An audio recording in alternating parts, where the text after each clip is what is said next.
I think we're right at 1 o'clock, so we might as well start. Congratulations for finding your way to the Center for the Study of World Religions, and welcome. I'm Susan Lawler, and I'm Director of Career Services here at the Harvard Divinity School. I have moderated this panel about considering HDS at mid-career for the last couple of years, and I have really enjoyed hearing the stories from our current students, and especially from hearing the Q&A that follows. So what we're going to do today is something very simple. We are, at HDS, great believers in the power of stories and learning from stories. We're going to hear about 3 of our current students, hear from them in terms of their own backgrounds, about their own discernment process in terms of coming to HDS, and a little bit about their experiences in the program to date. Those won't take a long time, but after that, we very clearly want to get to Q&A and see how we can be of most help to you today. So that's our program, pretty straightforward. We're going to wrap up at about 10 minutes to the hour so that you'll be able to get on to your next activity. I will start by reading the bios of each of the people who are going to be speaking today. These are very short. They'll tell you a little bit more about their backgrounds.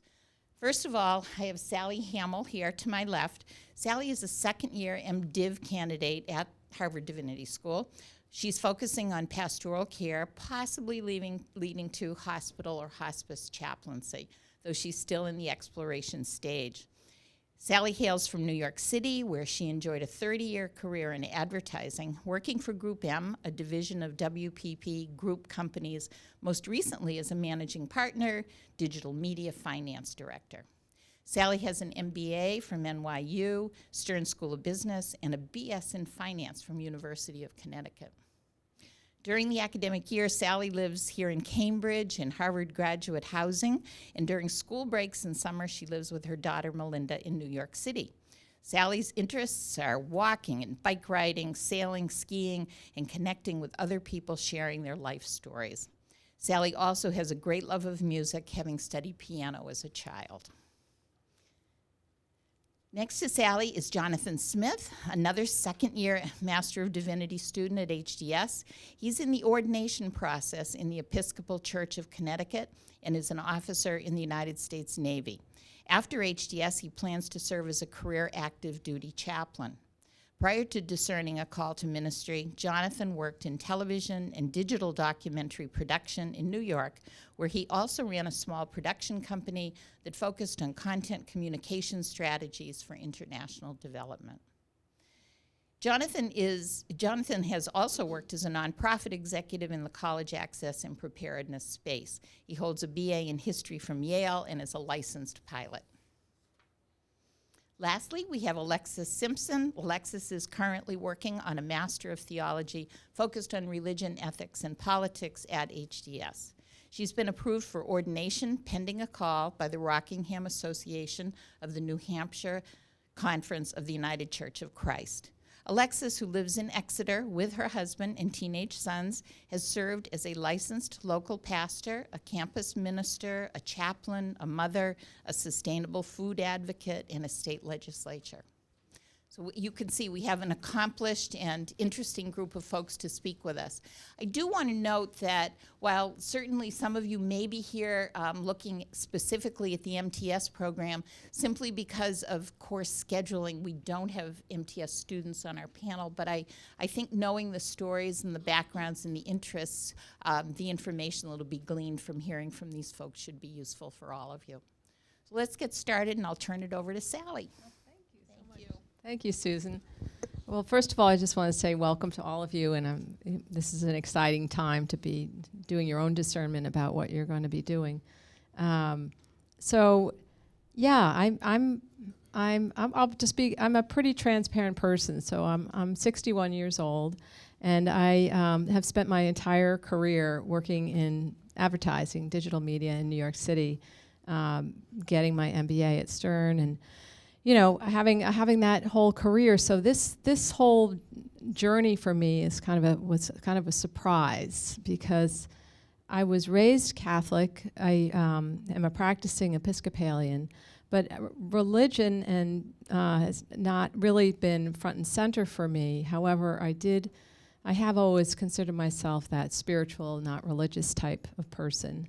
And to be perfectly honest, I did find I had my spiritual awakening through a 12-step program. So that was also very interesting. So where does 12-step fit into all these other religions that we are talking about here? But it was powerful for me.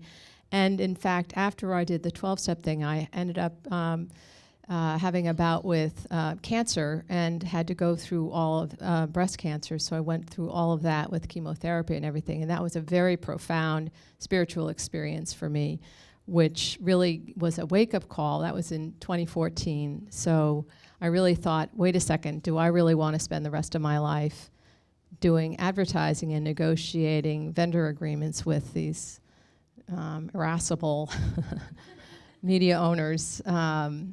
It was a career that I really loved and I was really good at, but it really wasn't so meaningful, and it would be an enormous amount of effort to get to. And it started to get to, the word I started using at work was soul killing, and I felt like, let me do something that's soul enhancing rather than soul killing. After the whole cancer thing, and I'm fine, by the way, is that I ended up getting a 30-day sabbatical for 30 years of service. And I walked across Spain and did the Camino de Santiago, which is, if any of you have heard about that, it was an amazing journey for me, and spending 30 days walking across. It was in September of 2016, and I met all these amazing people, and I just felt like I should be working in a place where I'm connecting with other people who were on their own journeys, whether a lot of people were facing some type of a loss or some type of an illness or mid-career change. They just had all of these questions, and I really identified with a lot of those people. So it was really, I joke about this, but it was really through my 12-step program that it was suggested that I apply to Harvard Divinity School on a dare as a spiritual exercise, and I did, and I got in.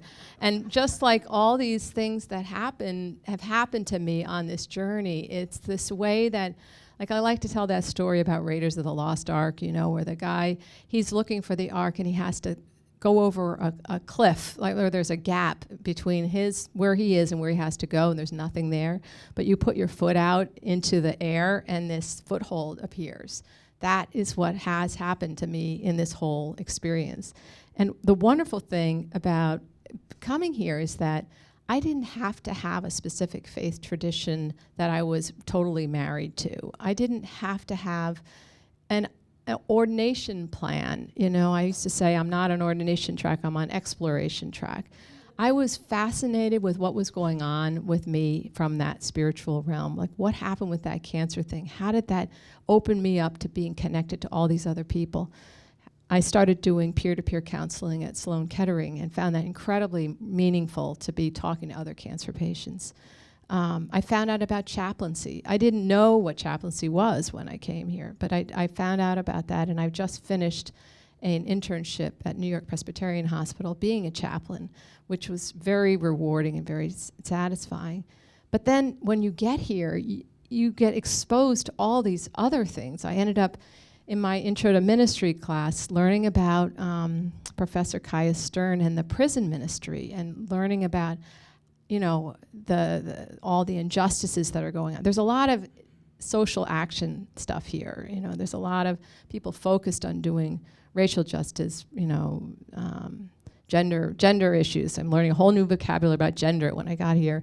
And it's really all about how can you make a difference with your own life experience. And that's what I've been learning here, is that I can use my own life experience to explore what's next for me. And so it's been an amazing journey. I'm living in a graduate dorm with kids who are like in their 20s, and I have my own room, but I don't have my own bathroom, so I have to share my bathroom. And so that's quite interesting. When I wake up in the middle of the night and I'm walking down the hall and I see half-clad young men, you know, in their towels. And it's not middle of the night for them. They're just going to bed, you know. But it's been fabulous to be able to be in this community of these really incredibly intelligent people. Harvard, and just getting back to, that's been so much fun just to do that. The whole thing has been fun. It's like summer camp for grown-ups. You get to explore, explore these topics that I've never really had the opportunity to do. There's an intensive, this intro to the theories and methods class was a real steep climb for me because I don't have that religious training and that religious background. But I was able to do it because there's a lot of people to help other students, you know, professors, the teaching fellows can all help. There are many resources to help you explore your way. So here I am in this world where I really did feel like I didn't belong, like I don't have that kind of faith background that a lot of other people do, but everybody who is here belongs here, and that's one of the messages that I've learned and I've actually shared with other people. So interestingly, this year I am doing field education at Memorial Church, so I'm one of the seminarians over there, and I conduct morning prayers. I'm going to be leading Compline on Thursday night at 9 o'clock if anybody wants to come. And that's been a terrific experience, and I'm really loving that. It's making me wonder if I do want to pursue some type of ministry, parish ministry type of program, you know, combining my business background with, you know, that pastoral desire to do pastoral care with, I'm finding out I kind of like preaching. That's kind of fun, so I'm going to take a course in that. But the opportunities are really wide open, and it's really just about listening. And I think that's what I'll just stop at right now, but thanks very much. Thanks, Sally. So I don't know what the odds are of both of the Episcopalians who are second-year MDivs who worked in media in New York being on the same panel, but we're here. That really resonated a lot with my experience, and thanks for sharing. So I'm in the ordination process in the Episcopal Church, and for those of you who don't have familiarity with that, it's a pretty lengthy kind of. It's a process that sort of moves on God's time. It's kind of glacial, you know. And up until not too long ago, you really had to go to a denominational seminary. And it was a sort of thing where your bishop kind of gave you a couple of options, and if you didn't like them, tough, you got to go. It was very old school. Years and years ago, when I first kind of started to discern a call, it was always in connection with military service, with being a military chaplain.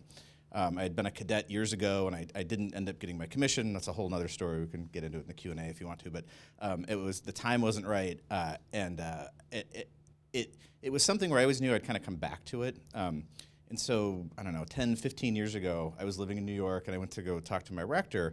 And this was still at a time when the Episcopal Church thought that it was still the 1950s, and we're just kind of this institution that's very has our way of doing things, and it wasn't a very flexible. As soon as I started talking about it, my rector was like, "Well, you know, if you want to be a chaplain, we don't really want to do that."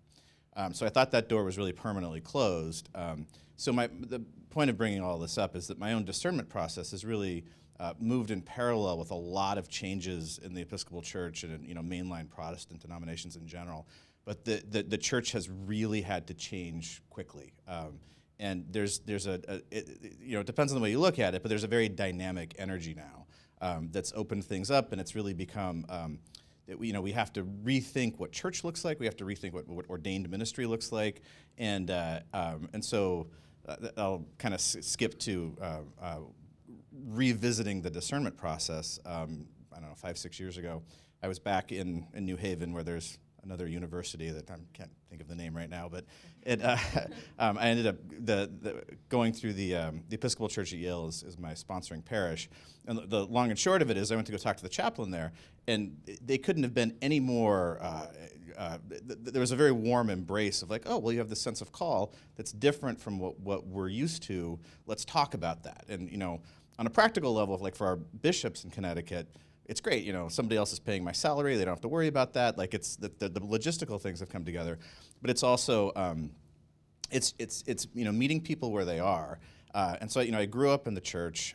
I went to a very, very traditional Episcopal boarding school. Like I was pretty steeped in the kind of smells and bells aspects of like the liturgical life, which is great. But I considering like what I plan to be doing professionally and how I see my priesthood, I didn't really need to go to a traditional seminary. I didn't like it would have been fine, but there's they tend to be not they're very different, but they're kind of cloistered. It's very liturgical, and that's great. But that's the work that I'm going to be doing is much more about a lot of counseling. There's the pastoral presence in all kinds of different environments, and it's I think that I've heard the statistic now that in the Navy there are more Muslims than Episcopalians, and chaplains have to you're not just there to minister to other Christians or Protestants or anything like that. You're there for everybody.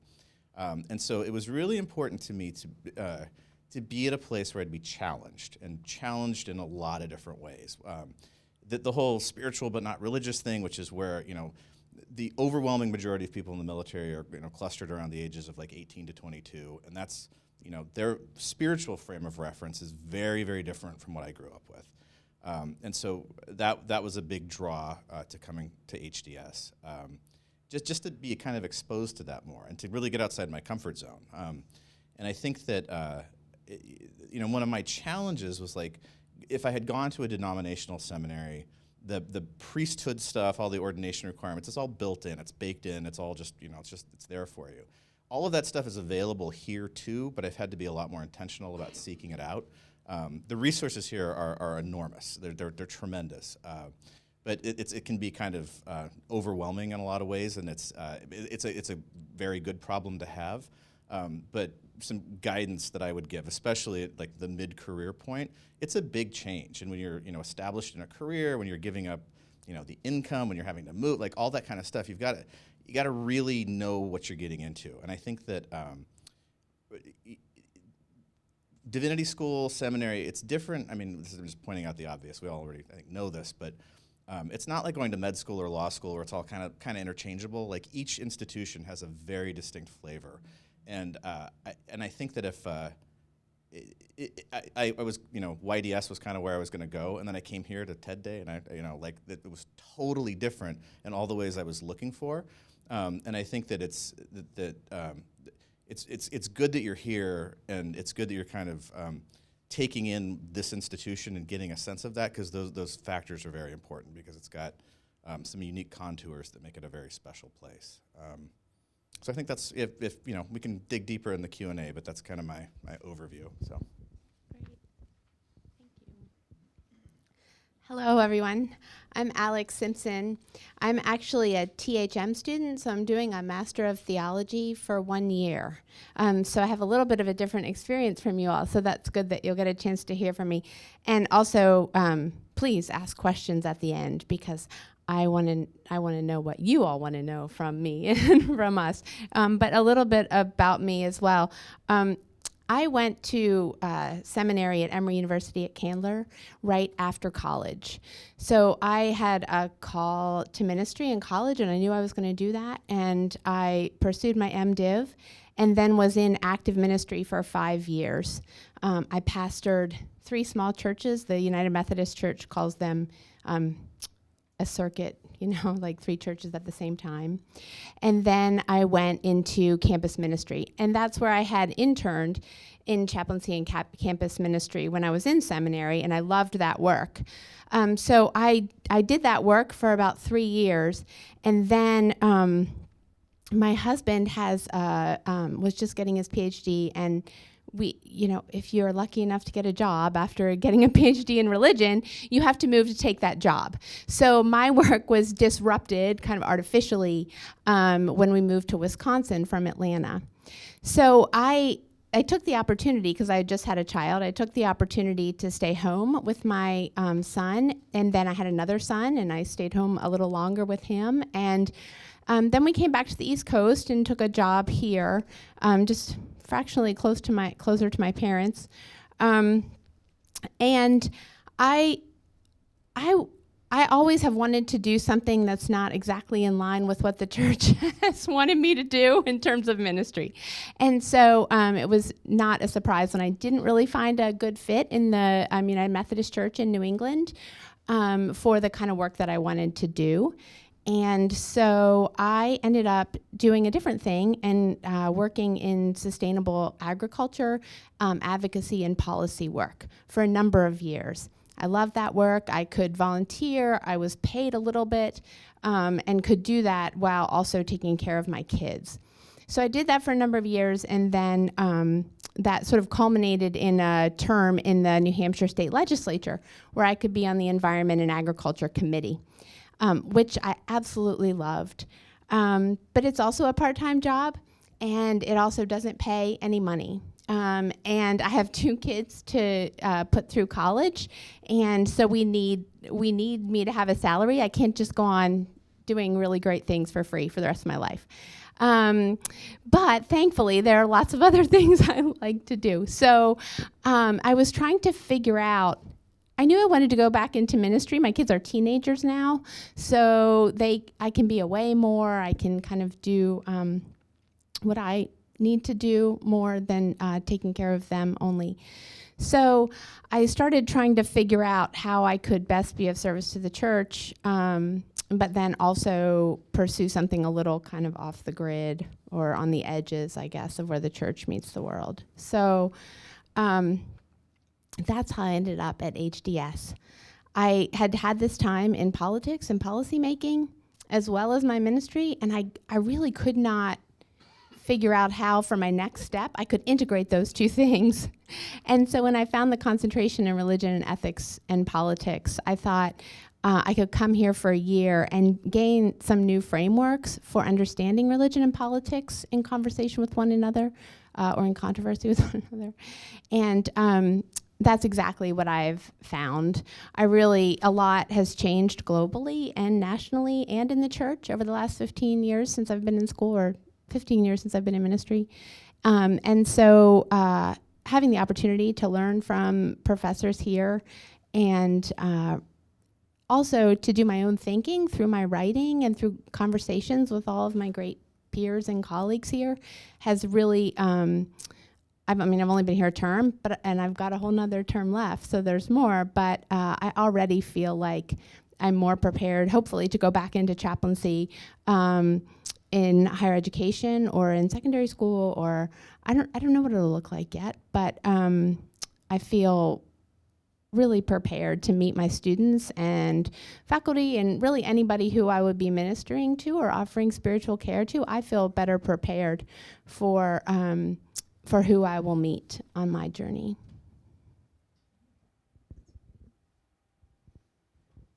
Thank you. Thank you all. This has been terrific. I think that, as I said at the beginning, I know a few people have come in since.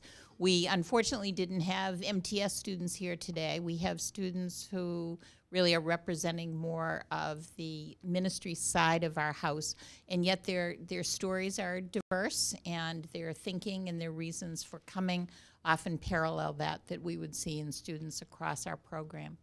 We would love to take questions from you about experiences in the program or more about the discernment process. Really, we're going to make it wide open for the next 20 minutes or so. We had a terrifying conversation over lunch about housing.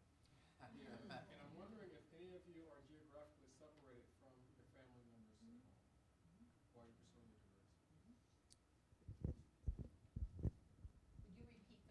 Yes, definitely. So James is asking if any of us is separated from our families in terms of housing. And I went back and forth about this because I'm about 2 hours away, walking, train, etc. And so I wasn't sure whether to live here or not, but I did decide to move here during the week. So and sometimes for a couple weeks at a time, but I do live here in an apartment. My brother was actually looking for a roommate. He just finished his residency, so this was good. So I live with him during the week, and then I go back home on the weekends. And then like this weekend, my family's gonna come down and spend the night with me on Saturday night. But I waffled about that a lot because I have my son just turned 13. My other son's about to turn 15. They, were really connected, and I invested in them a lot when they were young, and so I think it's doable. But there's some little things that fall through the cracks. And there's a lot of parenting by text, which can be effective, but it's not like, being there in person. Are there specific questions, follow-up about that? Does that? So, housing is expensive. It is, yeah. And I'm also military, in my case, active duty. My wife just retired. We have a son who's 11, and especially his child, adult now, who will always be with us. And so separating from them as I've done with deployment, it's a little different because we're talking 3 years as opposed to 1. Right, and, right. So I'm trying to figure out if any of you have navigated that geographic separation and how it worked with you. Yeah. I mean, we're really intentional about checking in with each other and FaceTiming so that we can see each other a lot, which helps. But it does, depending on where your family is, it takes money to have to see them, which is part of the thing as well. Yeah.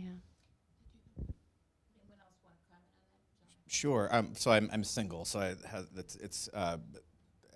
that dimension that isn't there for me, but I know exactly what you're saying. The housing, Boston housing, it's a big deal. It's top of mind. It's the probably the trickiest nut to crack in terms of the logistics and just getting settled here. But I think but there are a lot of options. There are a lot of students.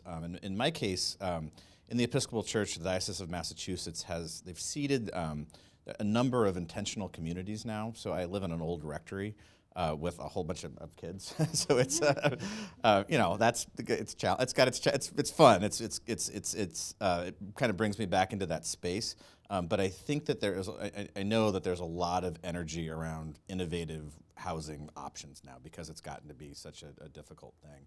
But the intentional community thing is there are a lot of people who do that, and that's something to look at. And I can talk to anybody later if you want to get to know more about that. Well, I have a 19-year-old daughter, and she's living in my apartment in New York City. So I say prayers every night to make sure the apartment's going to be there when I get back. Thank you, Sally. Yeah. I have a question for Sally. Yeah. I'm sorry, that might be gauche. Then you repeat the question. I'm curious about your application and how you portrayed your interest in the Divinity School. Some of the aspects of your story really resonated with me in terms of having a pretty high-profile, fast-moving career, but then a deeply private, personal awakening process. And so I'm curious how much of that to disclose. So if I can rephrase the question, it's like, how much did you disclose in your application process about, when you're combining, a public career and then also a very personal? I had thought a lot about it, and in fact, that was really, for me, it was extremely personal, because if my spiritual awakening came through a 12-step program, and it was my 12-step sponsor who made that charge to me, that dare, and to do it as a spiritual exercise, it was very personal. And I took that risk because I felt like if I'm feeling this move to learn more about what's happening when I'm with a patient, and what is that thing that's going on, and I wanted to explore that. I really wanted to be very open about it. So I took that risk to be, and I have been very open, and it's fascinating because it has become my whole role here is about going into that deep place. Like, I joke about it. I say I'm getting my MBA in God, but it really, seriously, it's like, because it has been a huge faith thing for me. And the amazing thing was, like, so when I applied, all of a sudden my church started a discernment group, and they were looking for a seeker, right? I got to participate in that. They did a 14-week lake pastoral care program that they had never done before, and I participated in that. These things just kept happening, and these God shots, I call them, kept happening. So I figured that's why I'm here, just keep going. Thank you. Yep. So I appreciate all your stories and how much you've opened up, helped us to harvest our minds. So I hesitate on a very practical question, but you went back to the school after being away for several decades. What was it like for you to take on the rigorous academic work after being away from that type of effort for so long? So the question was directed to Sally about going back after decades and taking on rigorous academic work. I think you can all respond to that, actually, but let's start here. Well, I remember walking into the David Holland's Theories and Methods class, and it was in that big thing, and he started talking, and I had no idea what he was saying. And I looked around the room, and I'm like, is this guy for real? I mean, is this really? And then the students started replying back in those same big words, you know, so I was really worried about that. The fact is, guess what? We can learn, you know. I used a lot of support. I got a writing tutor because I'm used to writing memos. You know, I'm not used to writing term papers. I worked with the TFs. I mean, there's a lot of support, So, and we can learn, and it's so awesome that you can learn a whole new thing. It's great. And did you find that you had to seek out those tutors on your own? Did they recommend it? It was, there were, it's just, you know, you figure it out. I also I got groups of students, the Smarty Pants kids, I got them into my group so they could teach me how to do stuff, you know, because there are a lot of those too. And, you know, you just find ways. But it was also going to the professors, and the cool thing is you get to really connect with the professors on like a peer level, like, you know, but they were wonderful too. There's a lot of support. But it's a valid question. It took me a lot longer than I think other students to get those concepts, which are hard. I concur about theories and methods. Let's see, what's a good way to start with that? Well, actually, so just, you know, kind of for, you know, frame of reference, that there are kind of two very general tracks here. They're the folks who are doing preparation work to go on and do the academic study of religion. They're generally the MTS folks, and that does look a little bit different than MDiv people who are preparing for ministry or more kind of hands-on stuff. And so, and the theories and methods like that, the academic study of religion, where it does get gets very jargony. It gets very It can make your head hurt, but it's not just you; it's everybody. And I think that's kind of part of the reason I think that why they put you on the deep end from the get-go. And yeah, it's challenging, but I didn't find it to be overwhelming. I found it to be just the right amount of like push. I should preface this by saying I took a couple of classes at Hartford Seminary as I was kind of getting ready, just to get my feet in the water and just to kind of reacclimate to that world. And I don't know that I had to do that. I'm glad I did it. But I've found, you know, graduate school is just a lot different than undergrad also. I feel I've been surprised by, it's like, you know, when I was an undergrad, you know, doing a 10-page paper, it's like, oh boy, and you know, it's work. But now it's just not that bad. And I think that in graduate school also there is more of, you know, you use your own voice. There's first person. You're able to bring more because you have more life experience, and that's a really big part of what you're contributing academically. And it makes it, it just kind of changes the nature of it. But like Sally was saying, the resources are tremendous. Office hours. I feel like most people, most of my friends and colleagues who I'm close to, would agree. I mean, I think it's the right mix, so it's manageable.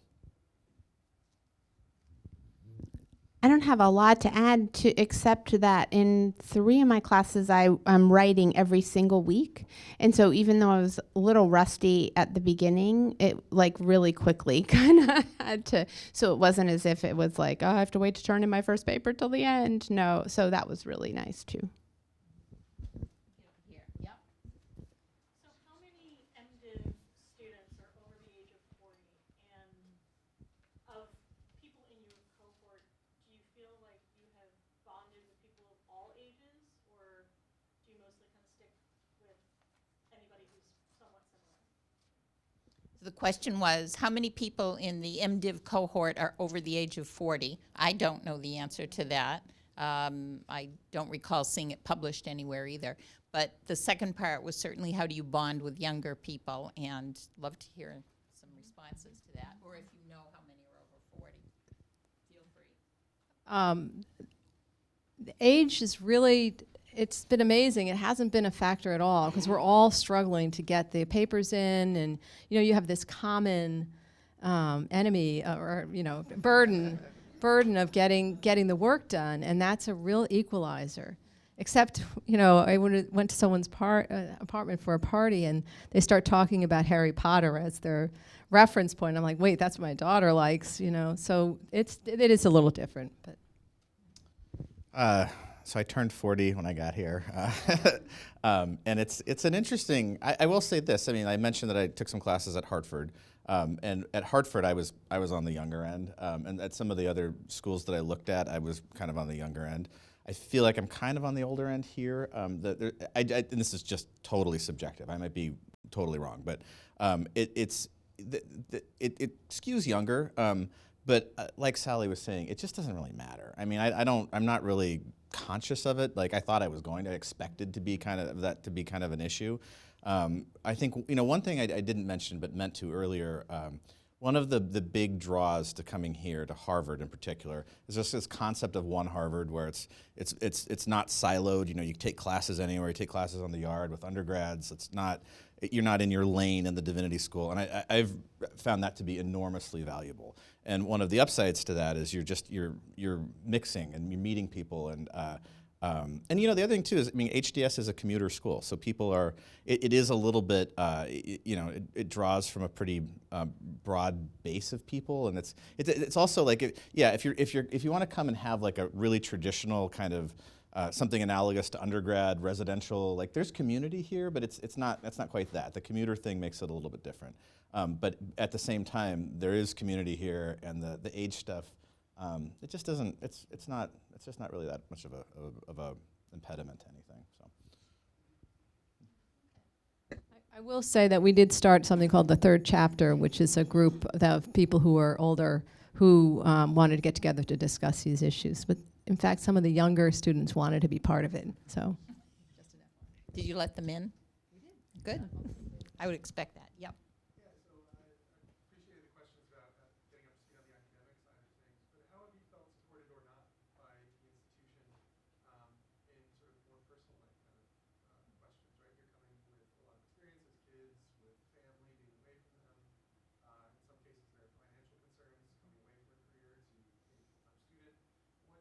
What's kind of offered, or what was there for you to help address that side of your pursuit here at HDS? So the summary is what other supports and safety nets or helpful resources have been here to deal with things that are important to you in your lives.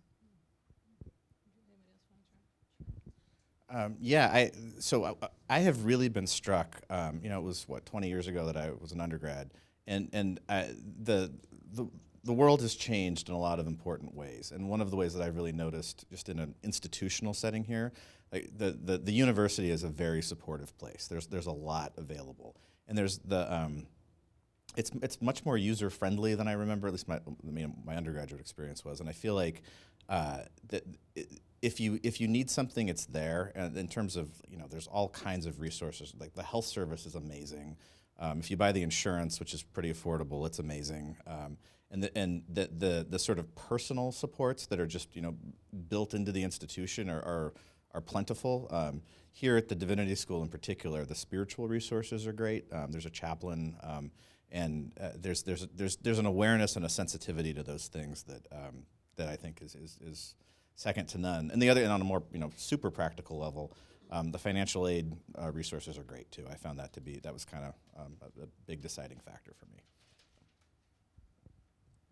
I was going to mention that too, that just on a practical level too, everybody is always offering to help. The registrar, the financial aid office, Susan in the career services office, really great. Always sending like one email a week with like all kinds of helpful connections and resources. Not inundating you, but it's kind of everybody is there. So.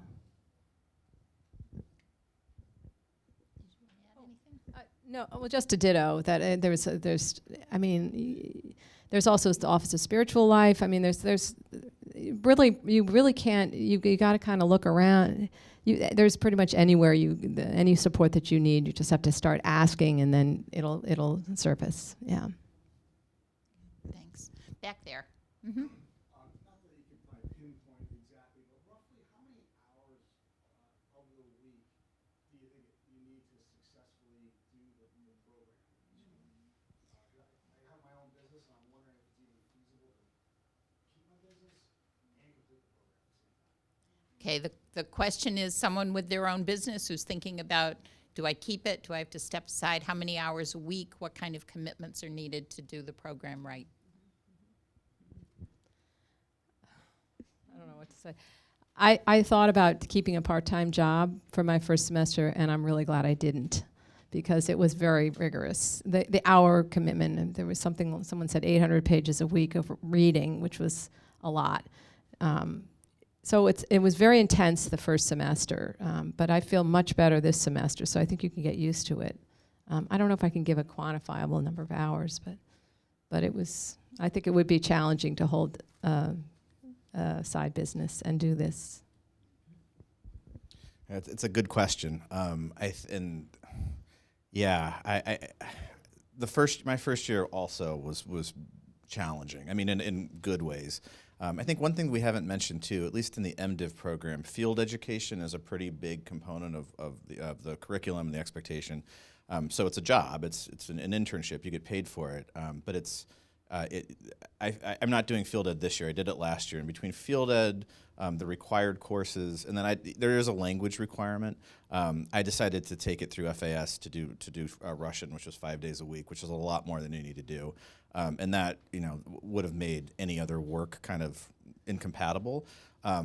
Having said that, this year I'm taking a reasonably demanding course load, but I have a lot of extra time. And actually, the field ed site where I worked last year, I'm doing a lot of work with them. And I think that if you play your cards right, it's probably manageable. You probably can't go 40 plus hours a week doing work outside, but I feel like there's probably a way to strike the right balance, but it would be difficult to do that in the first year, I think. So.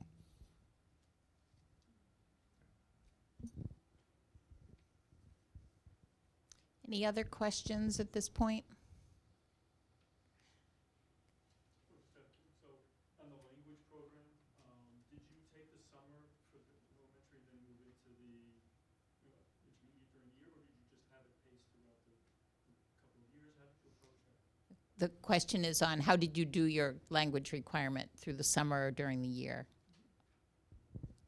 So I ended up taking a test. I had to do it twice, but I got it. But I really wish I had done the summer language program. I think that would be a really nice way to ease in, to be here for the summer and take that if I had been able to do that. I concur. Everybody raves about the summer language program. It's a good way to do it. I didn't do that. I haven't come up with the right solution. I probably have to just take more Russian. But if we're being frank, I would recommend taking care of your language requirement within the Divinity School. It's a little more manageable. So yeah. I'm doing the language as one of my classes in fall and spring, and I love it. We are having a great class. We meet together for a number of hours once a week. So I like doing it that way. But also we live at a boarding school, so I value that summertime with my family a lot. So that summer program wasn't really an option for me. Okay, you've asked great questions. I hope this has been helpful for all of you. I can't thank you enough, each of you, Sally and Jonathan and Alexis. We'll stay for a couple of minutes. We know you have other places to go on to, but if you have questions, please feel free to talk to us individually. Good luck with your exploration. Thank you for coming.